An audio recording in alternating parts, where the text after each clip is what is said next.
Plasmid has been used as a vector. तो plasmid को use किया गया है किस फॉर्म में? वेक्टर के फॉर्म में। बिकॉज अब क्यों यूज़ किया गया है ये बताना है। पहला ऑप्शन है इट इज़ सर्कुलर डीएनए, बिल्कुल सही है, सर्कुलर डीएनए है, एक्स्ट्रा क्रोमोसोमल मटेरियल है, बैक्टीरिया के अंदर पाया जाता है। Which have capacity to join to eukaryotic DNA, और इसके अंदर कैपेसिटी होती है कि यूकार्योटिक डीएनए को हम इसमें ज्वाइन कर सकते हैं, बिल्कुल सही है ये भी। बाकी भी देख लेते हैं एक बार। It can move between the prokaryotic and eukaryotic cells, तो ये मूव कर सकता है प्रोकार्योटिक टू यूकार्योटिक सेल्स में, बिल्कुल मूव कर, बट नेचुरली नहीं, not naturally.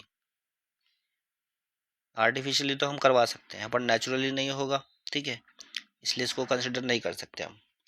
Both and show replication, दोनों एंड पे रेप्लिकेशन हो सकता है, नहीं।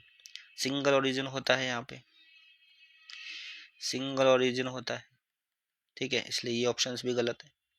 Next, it has antibiotic resistant gene, बिल्कुल एंटीबायोटिक रेजिस्टेंट जीन होता है सारे के सारे प्लाज्मिड में। बट अब दो आंसर हमें मिल गए, ए और डी। अब प्लाज्मिड को वेक्टर की तरह यूज किया गया है, क्योंकि अब वेक्टर के फॉर्म में अगर हम देखना है तो वेक्टर हम इसलिए कहते हैं क्योंकि ये कुछ कैरी करके ले आता है, तो कैरी कर सकता है यूकार्योटिक डीएनए को, इसलिए ऑप्शन ए जो है वो राइट है। डी राइट होने के बावजूद भी है, इसको हम कंसिडर नहीं करेंगे, ठीक है। इसमें एंटीबायोटिक रेजिस्टेंट जीन होने की वजह से वो वेक्टर के फॉर्म में नहीं यूज़ किया जाता है। वेक्टर की तरह हम उसको इसलिए यूज़ करते हैं क्योंकि वो कैरी करके ले आ सकता है कोई भी जीन, ठीक है।